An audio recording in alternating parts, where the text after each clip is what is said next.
And as we talk about these dangerously cold wind chills, data from a pro-animal group shows severe winters cause more animals to die. WIFR reporter Alyssa Kelly meets with animal experts and learns what you should do if you come across an animal suffering from the effects of winter's bite. Snow-covered grounds can be a playground of fun for animals.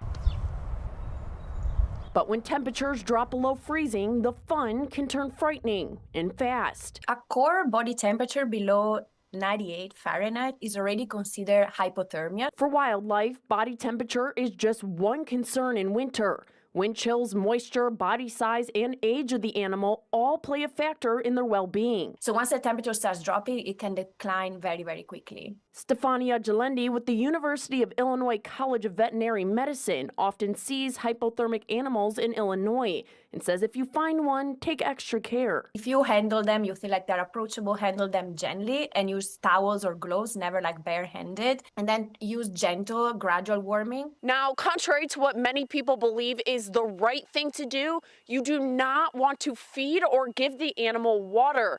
Your main priority in this cold weather is warming them.